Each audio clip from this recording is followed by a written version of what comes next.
Assalamualaikum warahmatullahi wabarakatuh. Saya Anggrisari Purliana, NIM P0512210006. Baiklah, di sini saya akan menjelaskan apa itu aspek legal etik keperawatan jiwa.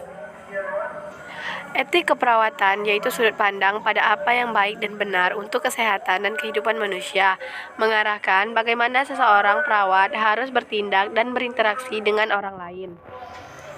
Bersumber dari pernyataan Florence Nightingale atau ikrar profesi. Yang pertama, membantu yang sakit untuk mencapai keadaan sehat. Yang kedua, membantu yang sehat mempertahankan kesehatannya. Yang ketiga, membantu mereka yang tidak dapat disembuhkan untuk menyadari potensinya. Dan yang keempat, membantu seorang yang menghadapi kematian untuk hidup optimal mungkin sampai menjelang ajal. Hak pasien jiwa secara umum. Yang pertama, hak untuk berkomunikasi dengan orang lain di luar rumah sakit dengan berkomunikasi telepon dan mendapatkan kunjungan. Yang kedua, hak untuk berpakaian. Yang ketiga, hak untuk beribadah. Yang keempat, hak untuk dipekerjakan apabila memungkinkan.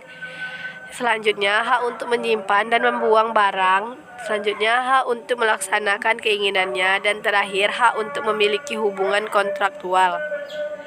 Alasan masuk rumah sakit jiwa. Yang pertama itu berbahaya untuk diri sendiri dan orang lain. Yang kedua membutuhkan perawatan. Dan yang ketiga tidak dapat memenuhi kebutuhan dasar secara mandiri.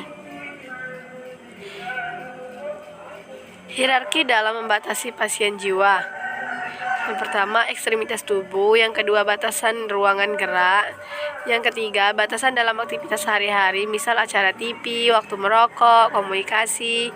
Dan yang keempat, beraktivitas yang bermakna, misal akses untuk ikut rekreasi. Selanjutnya, pilihan perawatan, kontrol sumber keuangan, ekspresi verbal dan emosional. Prinsip moral dalam praktek keperawatan. Yang pertama, autonomi. Yang kedua, beneficence. Yang ketiga, non-maleficency. Yang keempat, justice. Dan yang kelima, kejujuran, kesetiaan, dan kerahasiaan.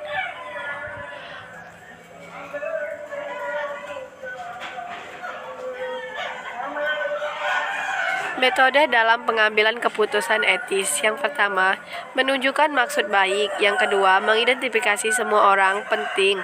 Yang ketiga, mengumpulkan informasi yang relevan. 4. Mengidentifikasi prinsip etis yang penting. 5. Mengusulkan tindakan alternatif melakukan tindakan.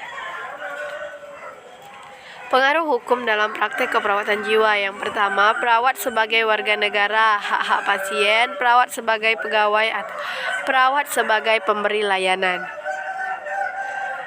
Masalah legal dalam praktek keperawatan dapat terjadi bila tidak tersedia tenaga keperawatan yang memadai, tidak tersedia standar praktek dan tidak ada kontrak kerja. Liabilitas dalam keperawatan jiwa. Yang pertama, pasien bunuh diri. Yang kedua, gagal mendiagnosa. Ketiga, masalah terkait dengan ECT. Yang keempat, penyalahgunaan obat-obat psikoaktif.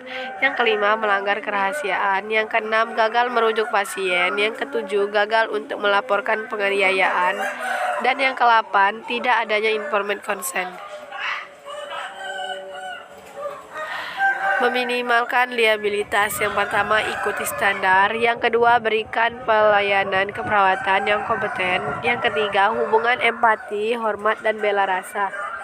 Yang keempat, dokumentasi lengkap dan objektif dan tepat waktu dan tepat waktu.